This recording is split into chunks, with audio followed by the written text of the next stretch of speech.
Conor McGregor, thanks for joining the Mac Life. I think the first question we start off with is how and why Donald Cerrone?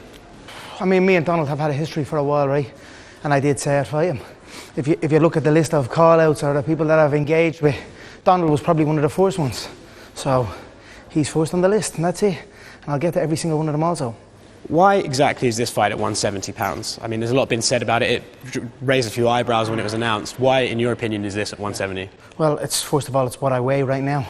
You know what I mean? So, what's the lightweight title fight on? Is April, is it? April or March? So why cut weight to that, and then likely something will happen there. So I'll be ready to slot in for that bout. So, I'll just have a fight, a good solid camp at 170 with no weight cut. A good fight. I know Donald's a good fighter, great records, most knockdowns, most head kicks, most fights, most rounds. He's got a lot of UFC records under his belt, so I'll get a great camp, a great fight, and then it'll take me into the year. I'm looking at this as a season, so this is the beginning of the season. Donald was the first one that I agreed to have a bout with, and here we are. When you and him had that back and forth at the press conference a few years ago, do you think he's a different fighter now than he was then, or has he just maintained the same style and the same sort of energy? I mean, a lot has happened since that time, right? I was only the interim featherweight champion, so he's gone on and had some great fights. I've gone on and done what I've done, obviously. So a lot has changed. Skill-wise, he's probably remained the same, I'd say. So I look forward to tonight. I'm very, very well prepared. My team has been phenomenal this camp. I can't thank my people, the people that are close to me enough. And I just feel good to be in this spot that I'm in. I don't have to worry about the weight cut. I can focus on my skills, focus on my endurance, focus on my strength, and build myself, you know what I mean? Build myself back up. That's what allowed me to achieve the things I achieved.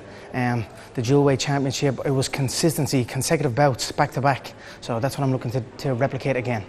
We'll get onto the lightweight title fight in a minute. But I think when 170 was announced, everyone is linking you to Jorge Masvidal. I mean, his rise this year has been pretty crazy.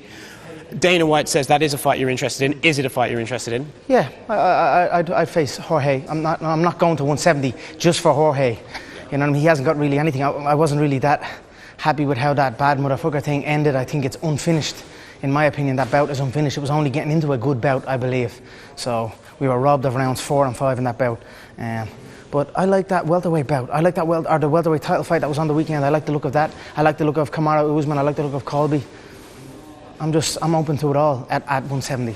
Where do you see openings in them? Because I think people look at that title fight and they think, oh wow, what these great strikers, these cardio machines. Where do you see their weaknesses? You know, a lot of people forget about my skill base. You know, so I'm going to go in there and remind them. I don't feel these people are on my level when I am committed. I have not been committed in a while, up until about a year ago. You know, I started really committing myself. And I look forward to going back and showcasing my skills to the people. So the idea is to get through Cowboy in January, stay fit, stay ready, as you like to say, and then jump into that Tony Khabib fight if something happens. Why exactly do you think something's going to happen to stop that fight? You know the way they are. It's happened multiple times, right? Scheduled 4 times in a row. Now this is the 5th. For me, I'm back in my old frame of mind. I just want consistency. I want competition. It's what I love to do. You know, to be in that healthy state of mind and in my body also. So. That's it. Whoever, wherever. I had a little game plan, right? I was coming back for the season. Frankie was another one. He was very respectful. I wanted to compete against him. There was reasons and that. But really, the UFC were coming back at me and saying this and saying that. So I put it in the UFC's hands. I do not care. I am back. I am back to who I am. And I look forward to going in and showcasing it on January 18th. And whoever's after that, again, it does not matter. I'll be ready. This is the beginning of my 2020 season. We've seen over the past few years, you'll have a fight and then either politics with the UFC or whatever stuff else will keep you out of the octagon for a prolonged period of time.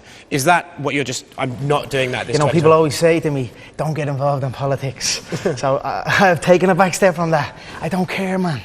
The disrespect I've received from many in the business and sometimes it's caused me to react. I've reacted to disrespect and no more. I am focused on myself, in a belief in myself, and I'm back to who I am, and I look forward to going in and showcasing it again.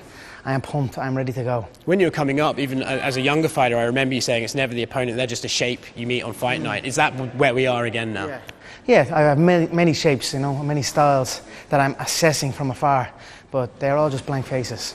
So with this new sort of inner look and the new journey is focused on yourself, do titles still motivate you? Do you still want to make... Of course. Yeah, is that what you were looking for? Of course, yes, most certainly. Gold, and I'd say silverware because that bad motherfucker belt is a silver one. It's not the best looking belt, right? Well, I don't really care about that, to be honest. I want the gold. I'm after the gold. 155, 170, and they're the belts I am chasing now. I know you don't want to talk about opponents and names so much, but I will say one last one is Justin Gaethje.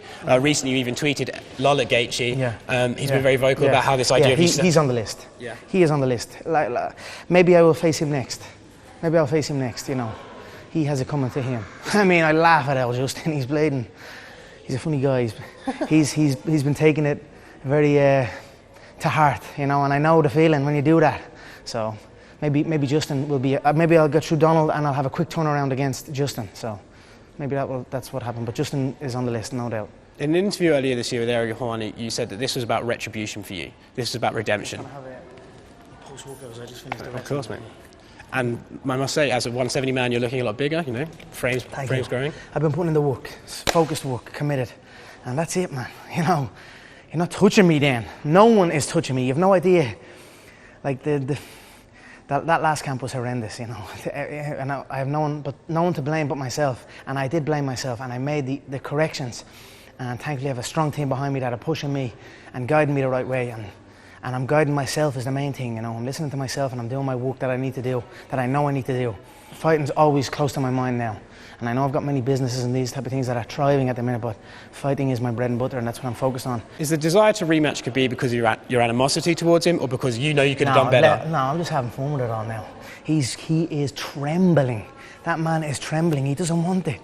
He doesn't want it, you know, you get it and he's trying not to lose it again, so... So all these comments about, he needs to win 10 fights and stuff like that, you're not buying that? I just smell shit. That's all it is. He's afraid and that's it. But everyone wants it. The boss wants it. Dana wants it. We all want it. So he can run, but he cannot hide. So I look forward to it. So, I mean, in my mind, round one, I won round one. I outstruck him 3-1. Okay, he had position on the map, but I outstruck him 3-1. What did he do in that first round? Second round, look at the lackadaisy approach I had to him. He was just running around the outside of the cage, and he caught that lucky shot and had a great second round. What happened after that? I win the third round. Even the opening exchanges in the fourth round, I was winning the fourth round up until that trip. And that was after a horrendous camp where I was so disrespectful to the people that believe in me, disrespectful to my team with my lack of commitment, and I still went out and done that. So, and then I also landed the final blow on the night on his blood brother and his cousin. So we are happy with it, and it will come back to him. He can, like I said, he can run, but he cannot hide. So not over. No, far from it. Back to this arc of redemption for you in 2020. If we finish the year, you fight 3 times. What are we looking at into 2021? Where is Conor McGregor at the end of 2020? Right where I am right now, on top. You know, that's it. I look forward to getting that competition under my belt. Get that sharpness back. You know, and I'm going to put on a beautiful display on January 18th. Get my fans excited. And get the forgetful MMA industry. It's such a forgetful game, you know. One guy can have a win or 2 wins, and then they're on top of the world. And then a guy can have a loss, and he's the bottom. So, but I'm going to remind everyone, and then continue to climb, continue to get my sharpness. And build on it, see where it goes. So in a word, Conor McGregor is back. Yes. Thank you very much, mate. Good man. Thank you so much. Good man. Thank you.